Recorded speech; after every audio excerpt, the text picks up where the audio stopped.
Hello and a warm welcome to the CNBC Africa special broadcast coming to you live from Accra in Ghana. I'm Gugule Tucele, where today we are participating in conversation at the MasterCard Foundation Symposium on Financial Inclusion for 2017. As we know, financial inclusion is a critical conversation for us to be having in the African context, but more importantly, we take a look at the lessons that have come across from all spheres of sub-Saharan Africa and how, again, we need to ensure that the outcomes, product developments that we hope to achieve, regulations and rules that we put in place all speak to one particular stakeholder, the customer. Client-centric strategies as well as a customer-focused strategies to ensure that we reach a favorable outcome of really meeting and addressing the needs of the customers that we serve, one of our most important stakeholders. Well, today we'll be taking a look at this particular theme within the West African context, understanding just how exactly financial institutions, innovators and entrepreneurs, and of course, regulators also look to participate in this particular sphere. You too can join us in conversation as we look to unpack this conversation in the next hour, as we're joined by our live audience, participants at SOFI2017, and of course our panel members here on stage. The hashtag to use is hashtag SOFI2017, SOFI2017, and use the account name at CNBC Africa and at MasterCard Foundation as you continue to tweet. Let me not waste any further time by introducing our panelists who will be joining us in this conversation, leaders who will be speaking about the financial inclusion dynamics from Anglophone states and Francophone states, specifically focused in West Africa.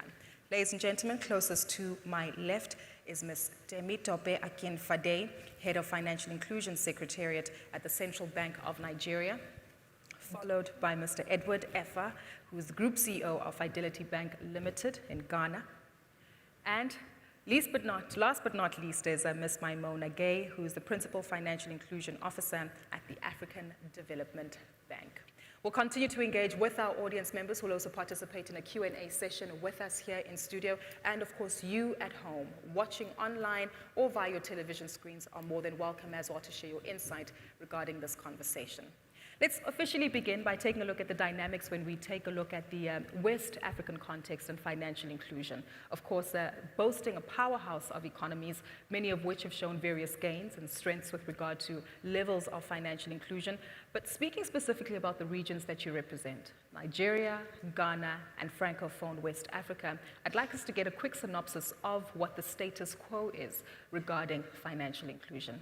Demi, let's start with you. Okay, thank you very much, Gugu.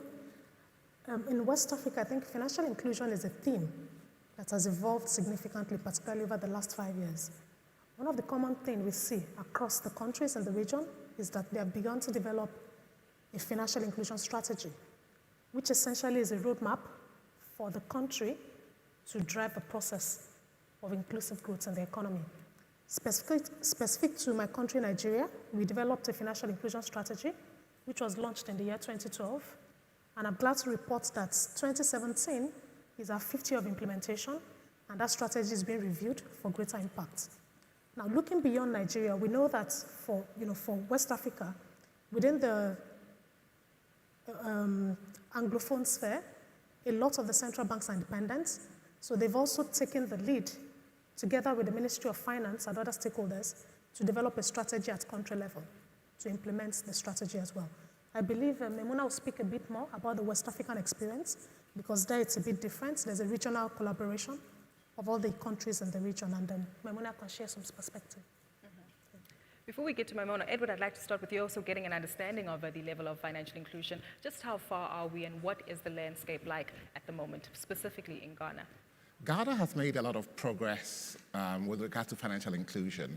If you look at Ghana at about 2010, nearly half the population, half the adult working population didn't have access to any financial services. From 2010 to date, that number has been reduced to less than half. So we now have about 24% of the population, adult population, not having access. The major game changer has been mobile money.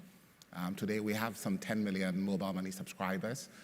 Banks like us have partnered with MTN, and we've launched Yellow Save, a savings product. We'll be launching a lending product. So mobile money has been a significant game changer.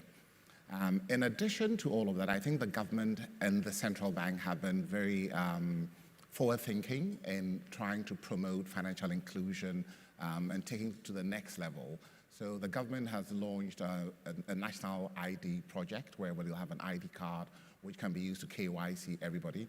The government has also launched mobile interoperability, which will enable all the mobile money players to switch from one to the other. At the moment, they're all kind of working in silos.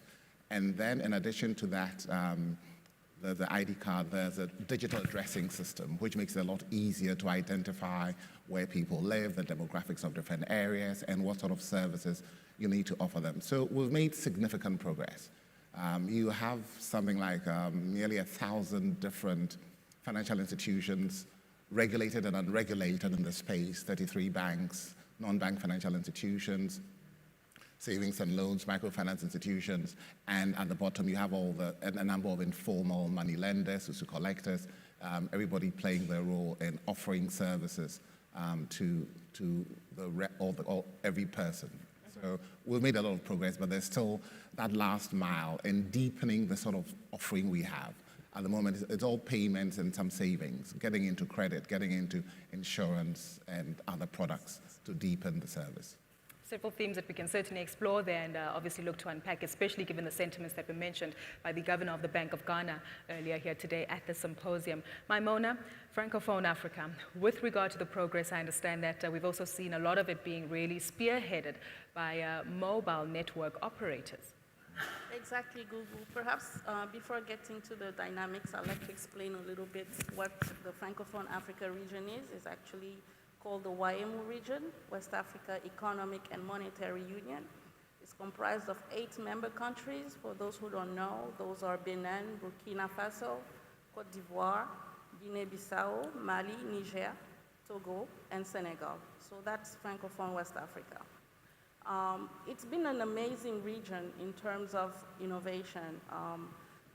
Actually, the central bank in 2006 issued regulation for e-money. That's way before M-Pesa came along, and the very first license was issued in 2007. So that's how early this region was really looking at how to provide access to financial services for the lower part of the population, lower income earning people. So what has been done, and that's been so amazing, is conducive regulation. From 2002, the Payment System Act said that entities such as microfinance are invited to offer financial services. Non-banks are invited to offer financial services. So that gave really a big push to access to financial services. Other than the regulation, we also have the infrastructure, the financial infrastructure. The central bank led the ground for very strong payment systems, integrated regional payment system that actually are aligned to the last standards, the payment aspects of financial inclusion standards. So today you have a regional switch that integrates 8 countries, card payments, mobile money are integrated, and the African Development Bank is supporting these projects. So just to give you some figures, the region today has 35 million mobile money subscribers, up from 11 million in 2015. So that's a huge growth. In 2010, there were only 2 million mobile money users. So and this is across the 6 countries that you mentioned. Across the region. You're talking about 35 billion in the value of transactions. 35 billion francs. Another aspect is the dynamics across borders, where you have several corridors, approximately 11 corridors from Cote d'Ivoire to Burkina, Mali to Niger, Senegal to Mali. Those are extremely dynamic regions. So that's what I wanted to highlight. So clearly highlighting that there is some dynamism taking place here. Perhaps some of the East African representatives in the room with the M-Pesa background, obviously looking at some opportunities that they could also tap into and lessons to also learn. Naturally, many of you alluded to the fact that regulation has obviously opened up and provided a platform for this innovation to take place and enhanced product development to also be developed. I want to come to you, Temi, as a representative of the regulator, and as you alluded to off-air, often being identified as this policeman who is meant to monitor and often at times not really open up the landscape. What are we seeing from a regulation perspective and specific to Nigeria with regard to the several workshops on financial literacy, on product development?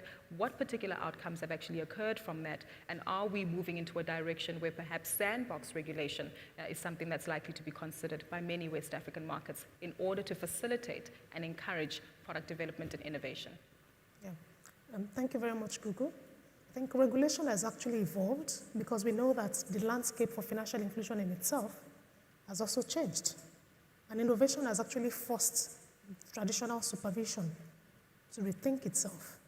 Now, speaking about the Nigerian example, when we started looking at this critically, we saw that existing policy could not drive the kind of change we needed to see as a country. So one of the early policies we looked at was to say, how do we drive digital payments in the country?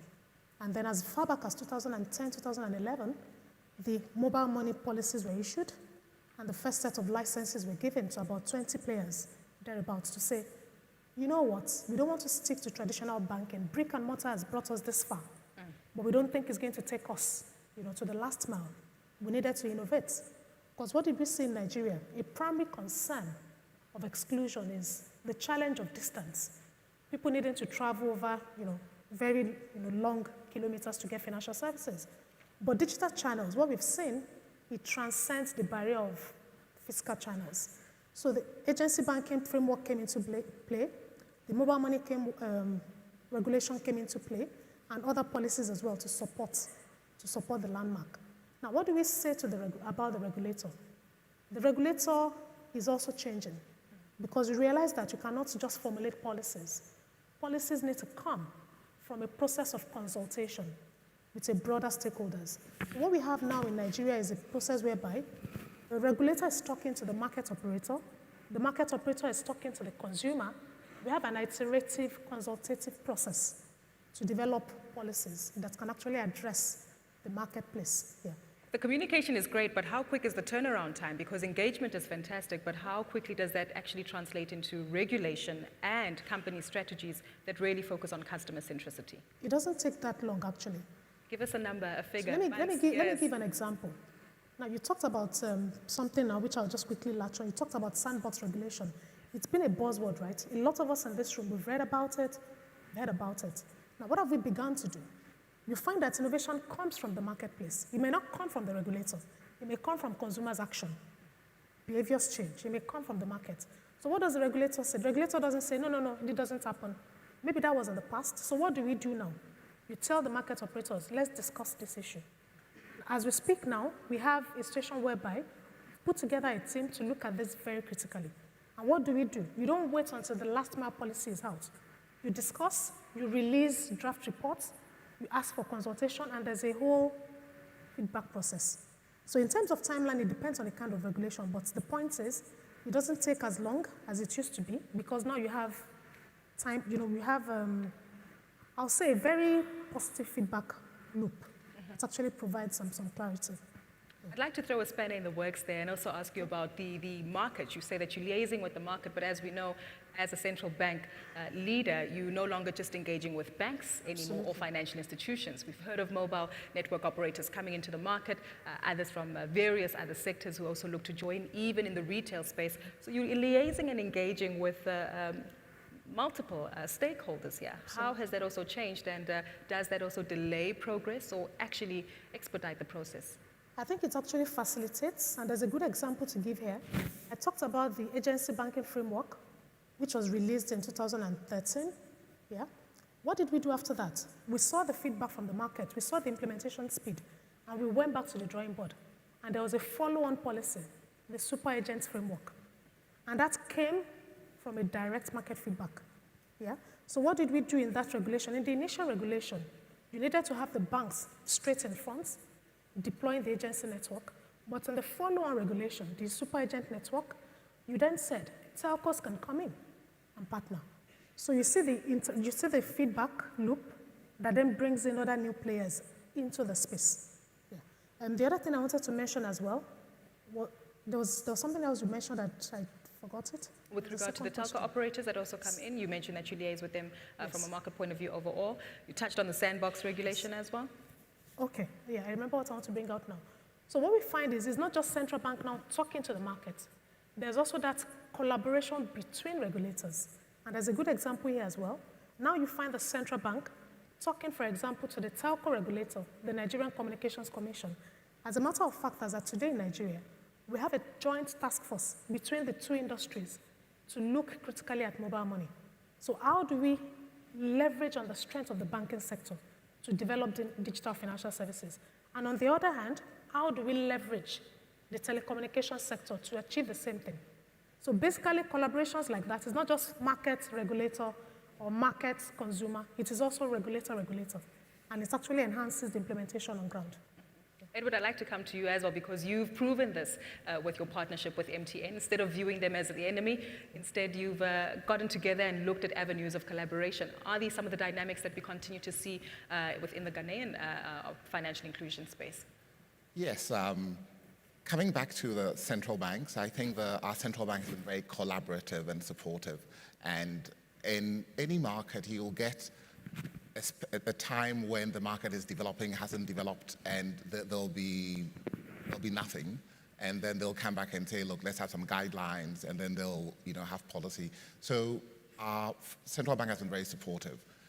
If I look back at some of the stuff we've done with MTN or our smart account, which we launched in 2014, or agency banking, in all the cases, there was no regulation when we approached it, but they quickly able to think through it and come up with regulation. So coming back to our partnership with MTN, we expect to see more collaboration between banks and telcos. It's not a zero-sum game, and if you look at markets where mobile money has developed, the banks are still very profitable because the cake has been increased and everybody gets their share. And more importantly, you're able to bring into the economy a lot of people who were previously outside. So if I take today, mobile money floats in Ghana is about 2 billion cedis. That is over $500 million. This is money that probably wasn't in the system before. And as a bank, we're a beneficiary because we have a significant chunk of that money in our books.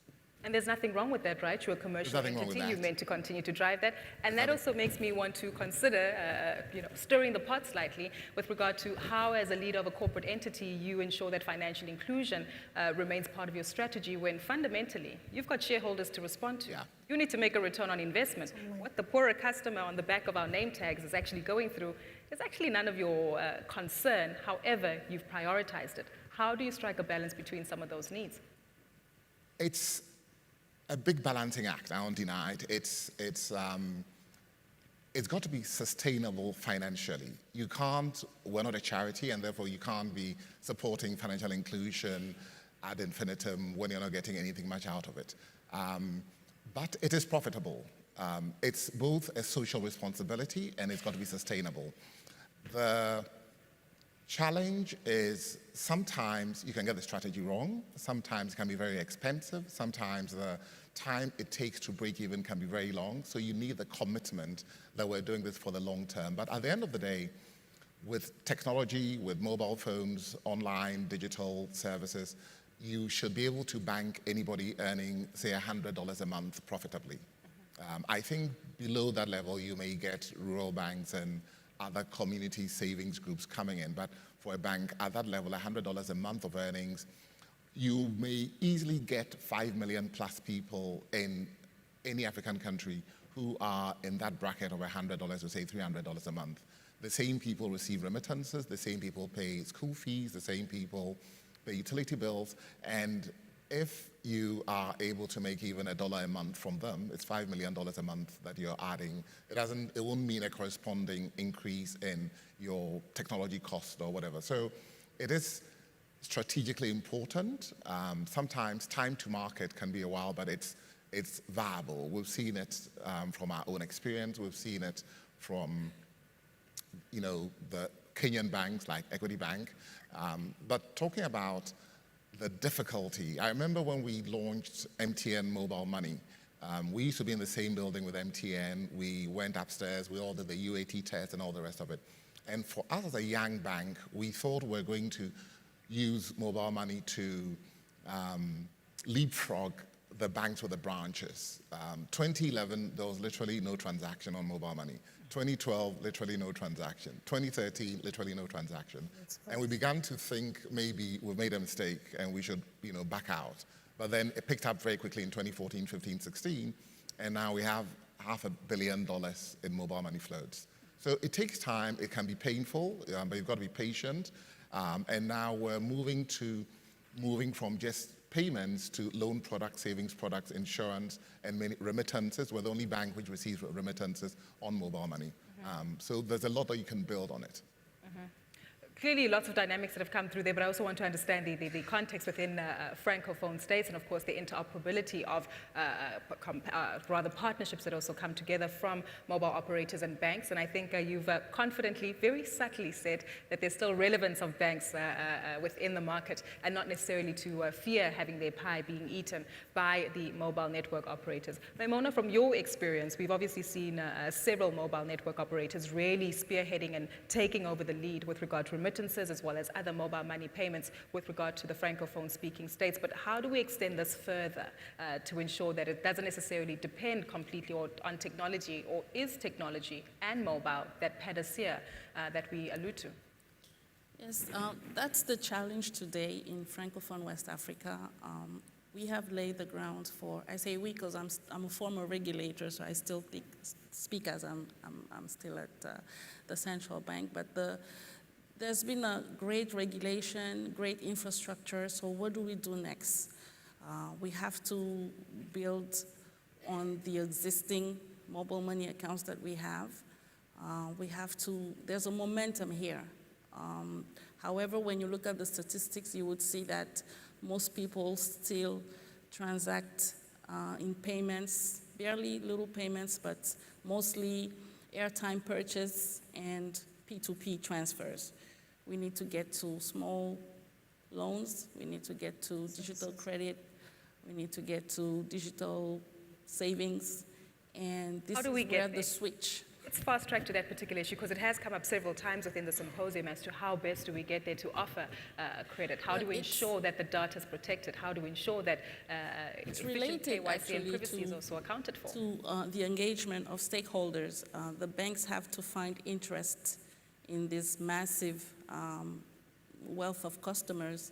And, telcos can only offer payments. They can never offer credit or savings with interest, at least in most regulation. So these customers are there, 35 million customers in West Africa. They're there for the banks to use, to offer loans. So the regulator, I think, today has a strong interest in engaging stakeholders, and the interoperability project that you alluded to actually has started to be launched with many stakeholder engagement meetings, leveling the playing field between the telcos, the banks and the MFIs, the e-money issuers, so that everyone knows this is a win-win situation. Everyone has a market, and with the volume, like Edward said, with the volume, you will end up being profitable, but it does take time. It does take time. One other element that is obviously comes up with regard to the dynamics there is the data and information on some of these customers. We heard issues being raised such as a KYC as well as product development, and you can only know who your customer is, what their payment trends are, if you have information on them.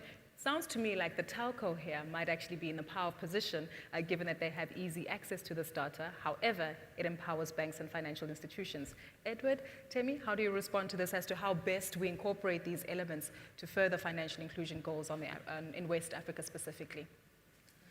Who owns the customer, essentially? I think that the telcos own the customer when it comes to payments and when it comes to, obviously, telecommunication services.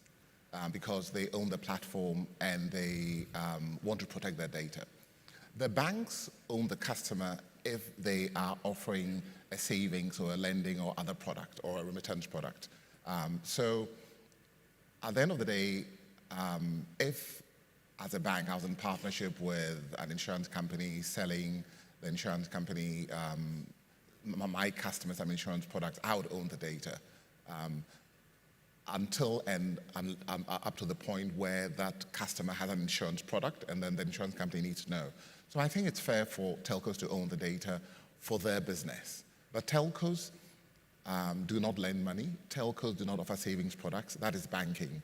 And once we get into that realm, then banks need to have that data. Otherwise, we can't even offer the product. Yeah. The central bank will say, you don't know your customer. But when it comes to the payment side, I can understand why telcos can be protective over their data. Demi? Yeah. I think for me, it's complementary. Essentially, the telco provides the essential platform to run the service, but the banks provide the financial services at the end of the day. Even though it's a wallet, but at the back end, that money still sits in a financial institution. So on the face of it, it's complementary. So sometimes I wonder, we have telcos in the room, we have banks in the room, and I wonder why the tussle. And I think it's the question you asked, who owns the customer? I would like to ask it in another way. Who is serving the customer? Because at the end of the day, it comes down to service. We are both providing essential service. So that data resides on the platform, right? So the telco really, in a way, they have a position of strength, but the bank is bringing something equally as strong to the table. I think that's my perspective. Very briefly, before we go to an ad break, yes or no, does customer ownership translate into a customer-centric approach? Yes or no? No for me. Edward? Yes. Maimona? Not always. No ways. Well, the two ladies say no, the gentleman's on his own. We'll continue to unpack this in just a moment, as there are many other themes that we look to explore with the audience and, of course, engage with you in our Q&A session. But we'll be back. We're going to take a brief ad break. We're still coming to you live from the MasterCard Foundation Symposium on Financial Inclusion for 2017, taking a look at the financial inclusion landscape within West Africa. We'll be back with more right after this.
Welcome back. You're still watching the CNBC Africa special in collaboration with the MasterCard Foundation, talking financial inclusion, this time within the West African context. Many moving parts and dynamics that we've touched on so far in the first half of our conversation with regard to the regulatory landscape, how banks as well as telco operators need to continue to collaborate in looking for these efforts. But of course, as we shift up the conversation into the next gear now, we'll also explore elements with regard to more product development, technology and innovation, and of course making sure that customer information is well protected. We do have audience members who are joining us here and participants of the symposium, and we'll be taking questions from the floor with regard to some of their concerns regarding the West African financial inclusion landscape.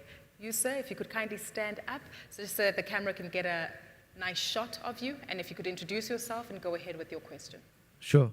Armando from AB Bank Zambia. A question for Fidelity Bank.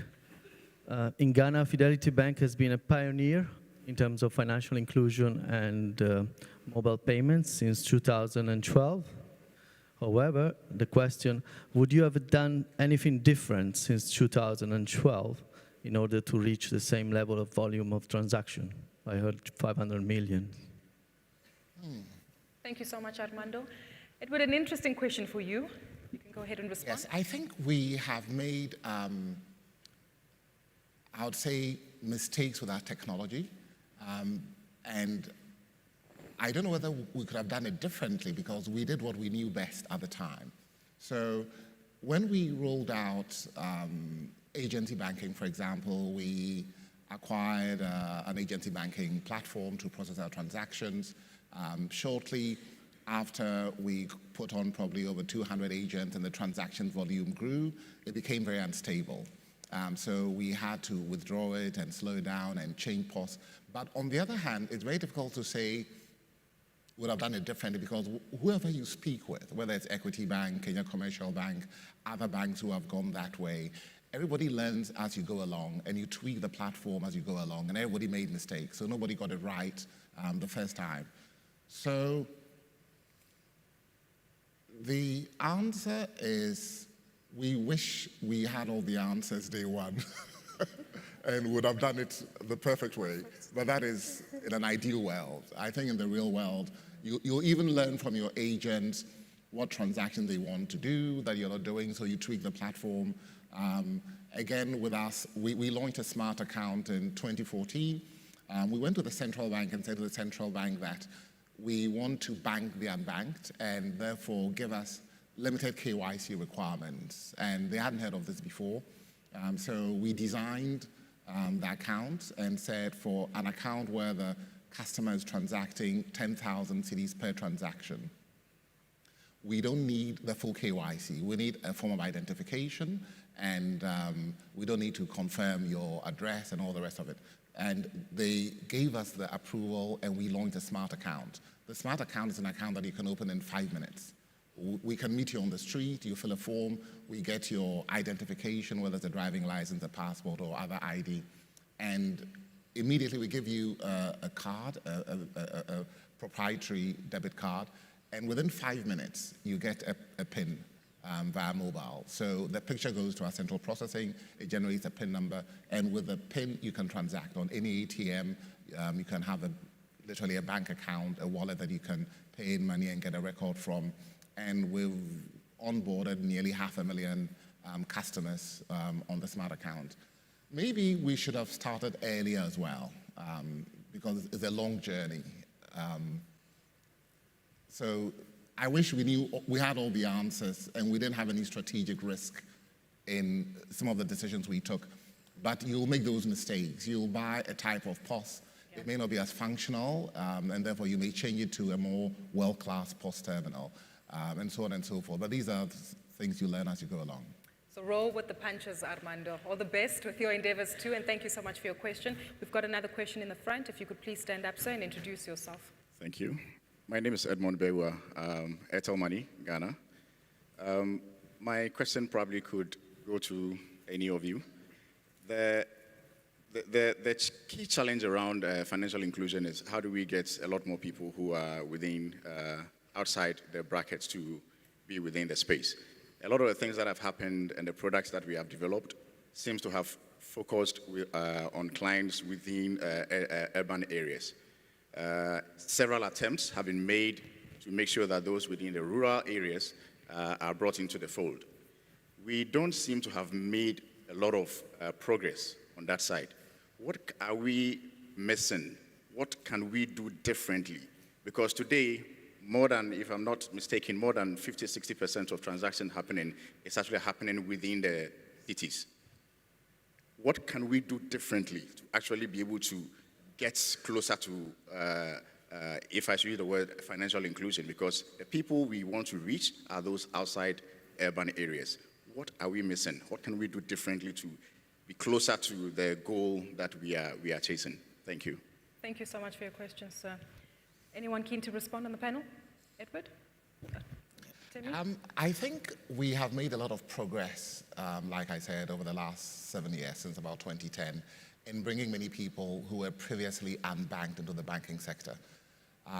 There are challenges in banking people with very limited income in very sparse communities in rural areas. So typically, I've personally visited a number of village savings and loans associations VCLAs. In a small village, you get a community of people sitting under a tree, and they donate money into a savings fund, and they borrow from each other.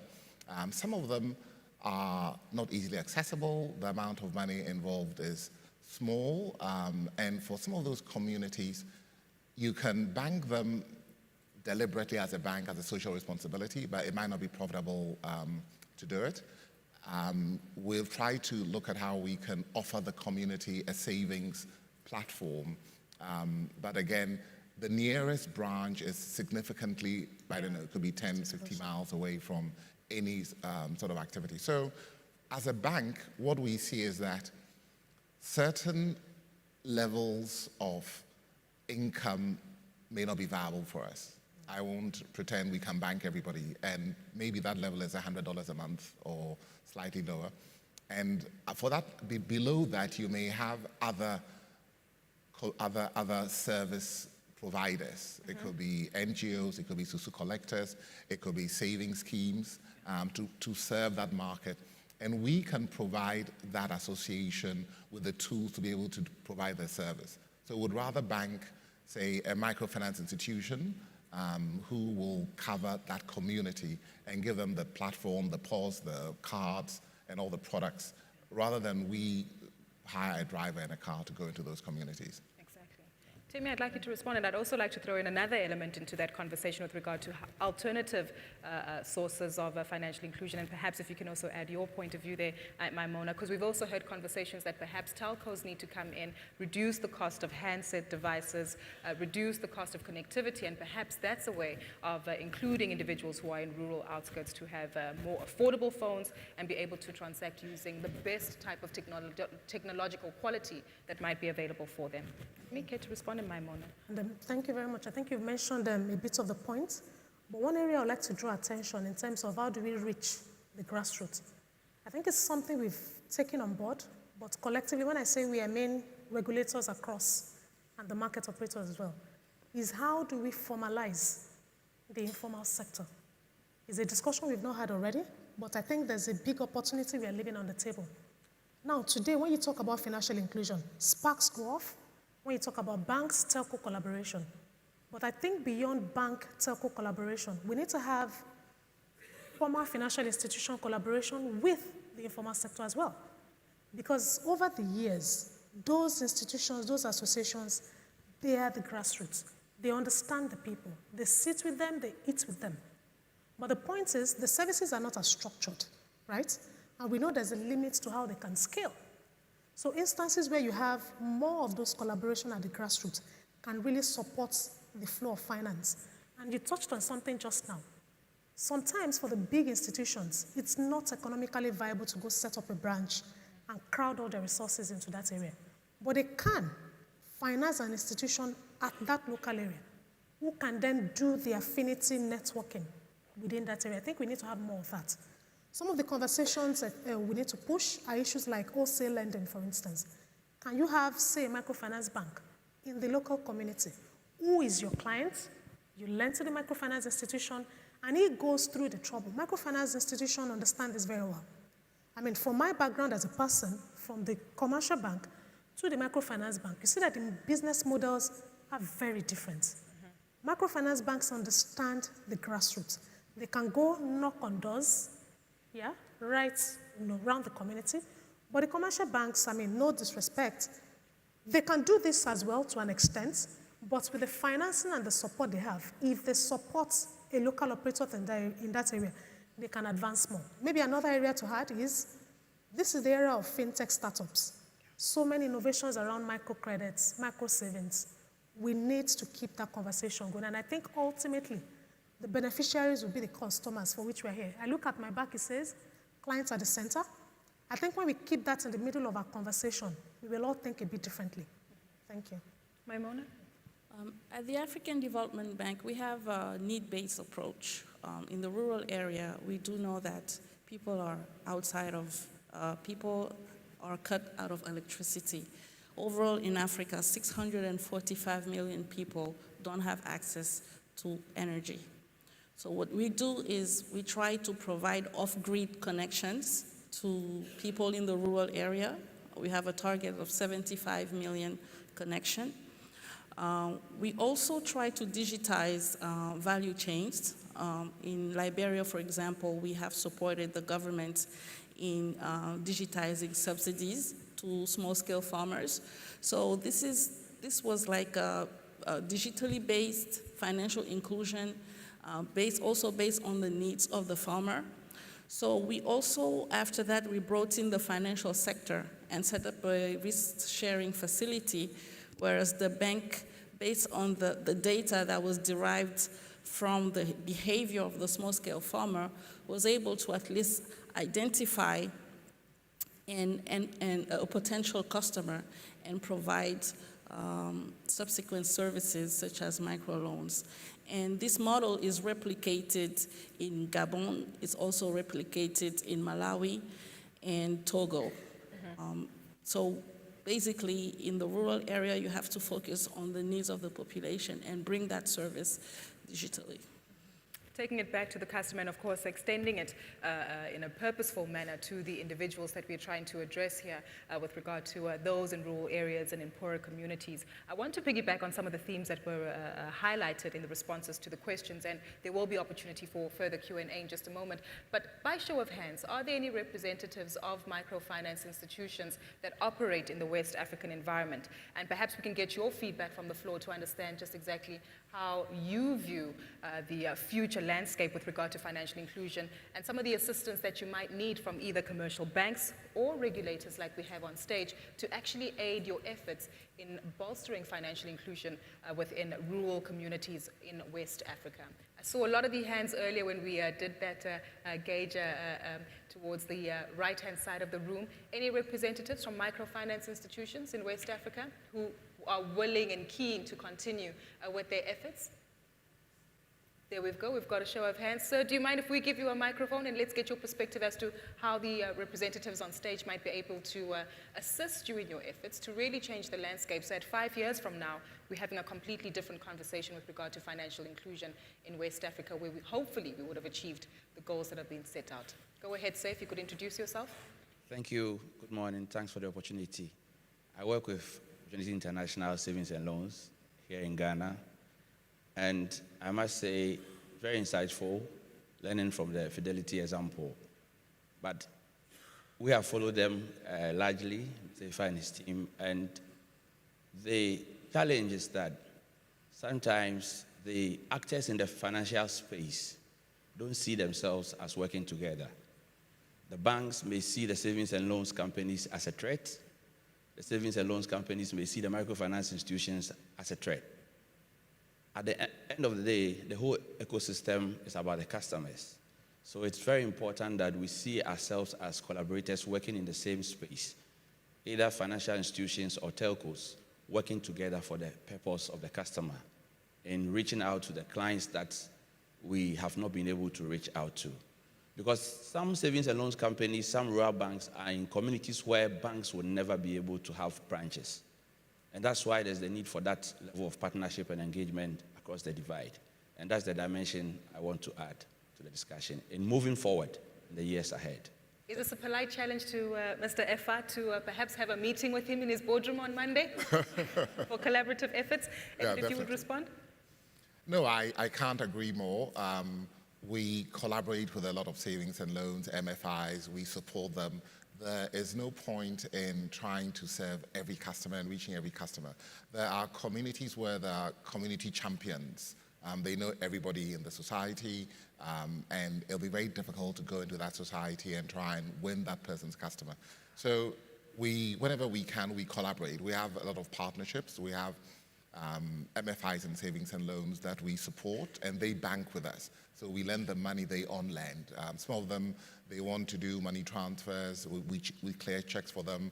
They want to establish an LC for their customer. We do all that for them as almost like their correspondent bank. So we're all for partnerships.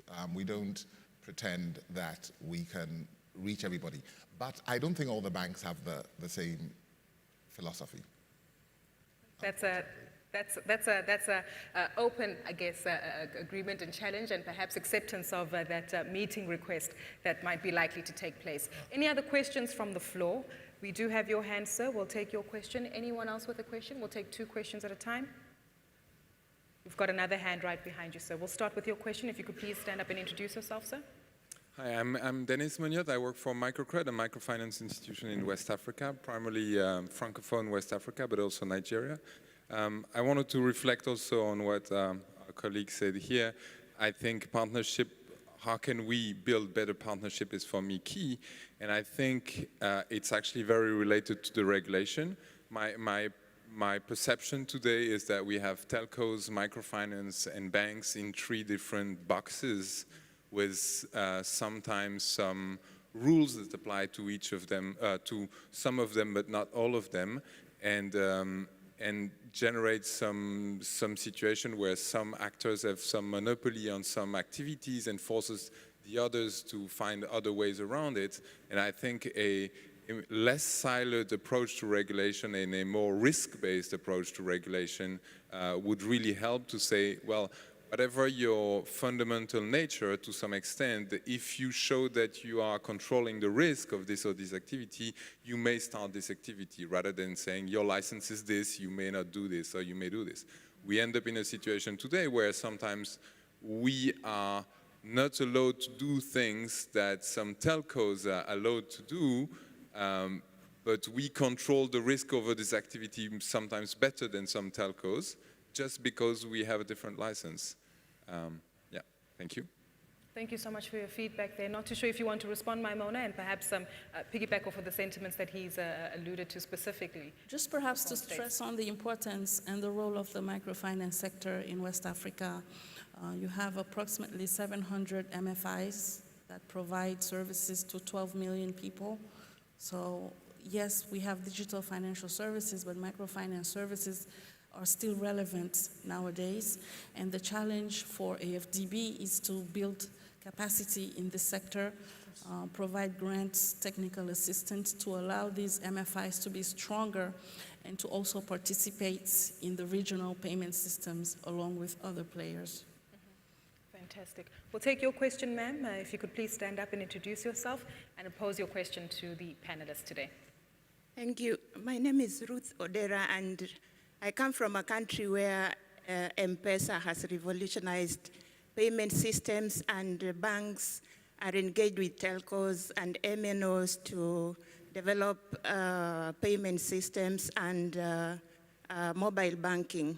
My question is to the regulators. How do we ensure that the consumer is protected and the banks are also protected in the engagement? Because using the mobile wallet, there's a lot of risks. There are very high risks in the risk of default. So how do you ensure that both parties are protected, the banks and the consumers? Thank you so much for your question, ma'am. Temi, would you respond? Yes. Thank you very much. Consumer protection is actually central to financial inclusion. Because when we are talking about bringing people that have lived their lives in a certain way, and you want them to come into the formal system, then you better protect them. Yeah? So if I use the example of Nigeria, we have instituted a consumer protection framework, which is very broad, and it talks very specifically about the roles and responsibilities of a service provider in different directions.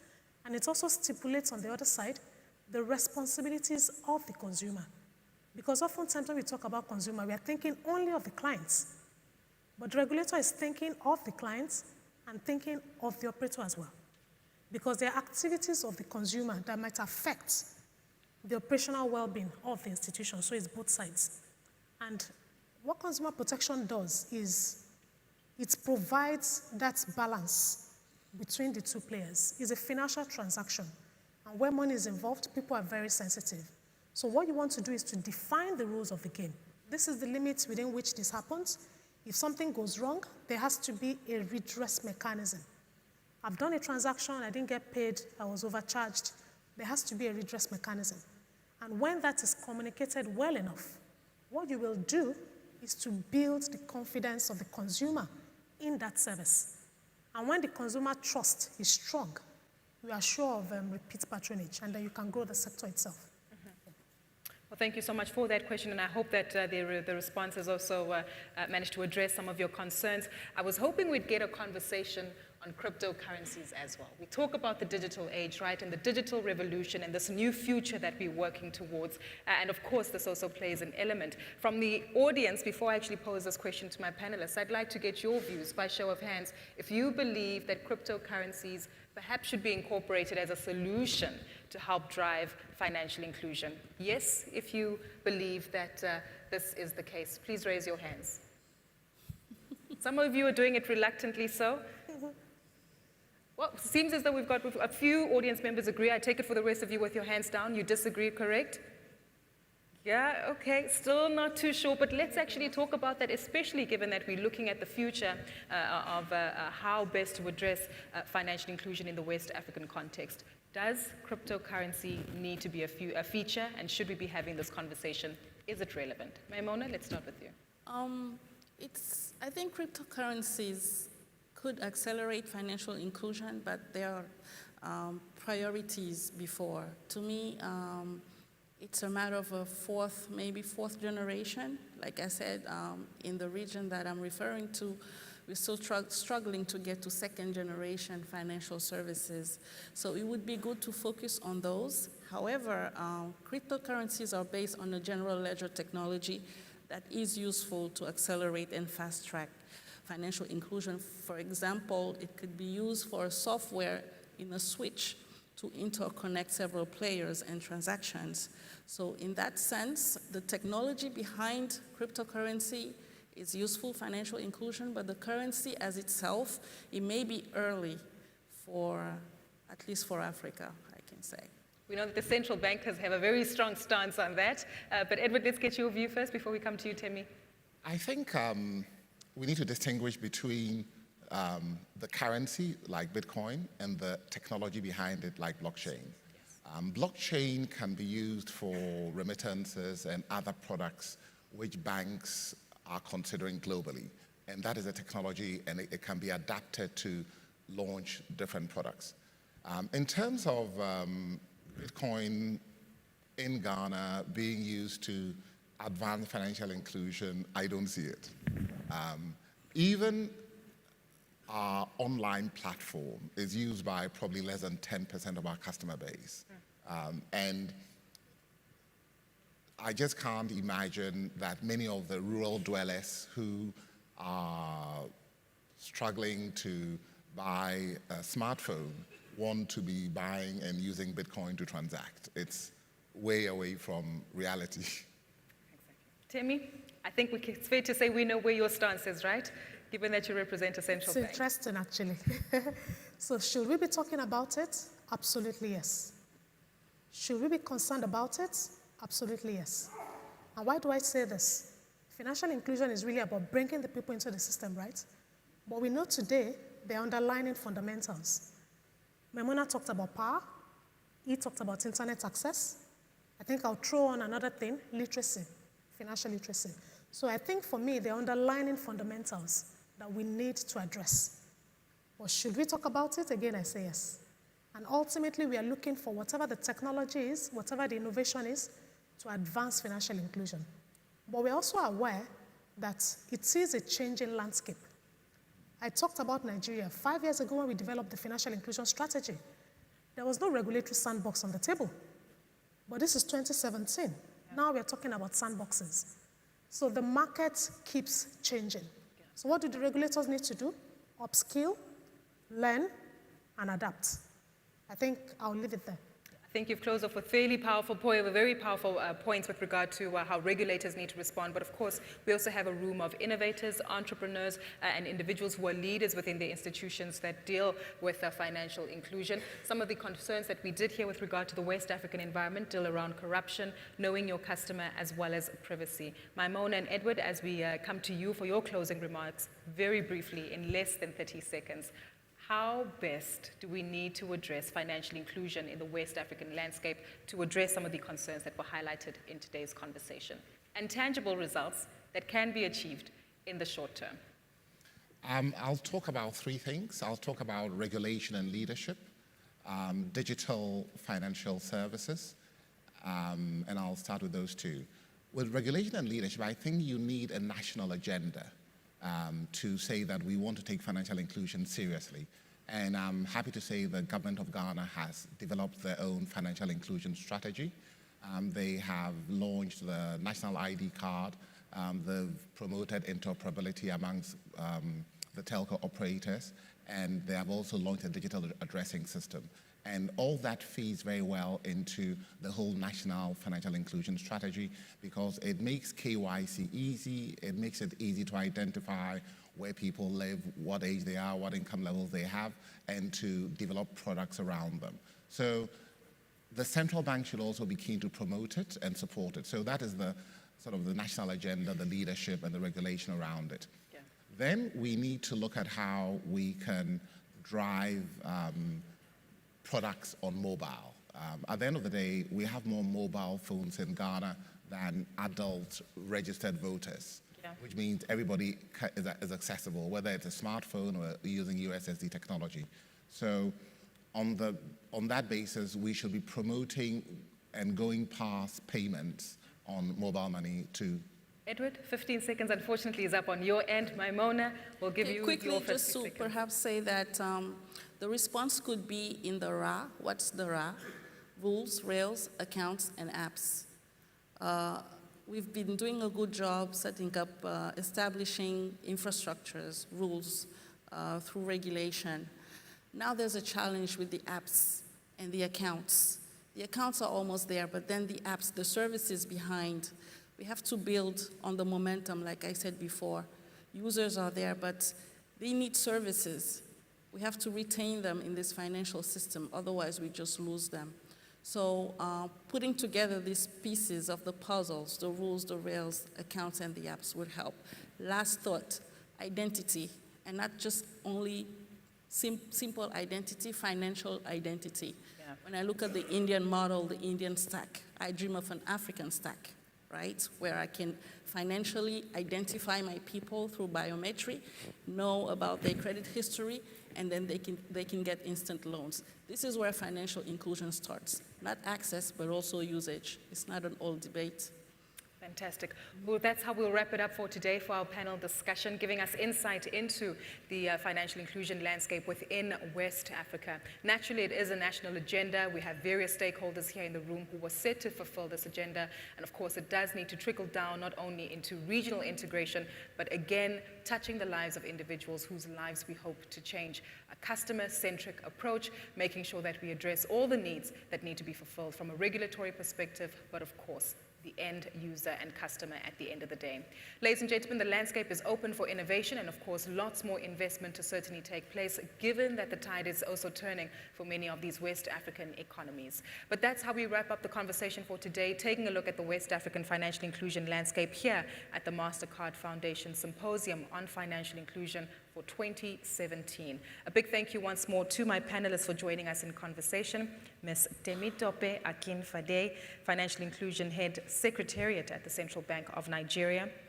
Mr. Edward Effa, Group CEO of Fidelity Bank Ghana, and Ms. Maimona Gay, the Principal Financial Inclusion Officer at the African Development Bank. A big thank you as well to our audience members and participants here at the Symposium for 2017, sharing their insight as well as questions with us and our panelists. To you at home, you can continue watching online at cnbcafrica.com and keep the conversation going and follow the themes and outcomes that follow through from the symposium using the hashtag SOFI2017. For CNBC Africa, I'm Kukule Tutele.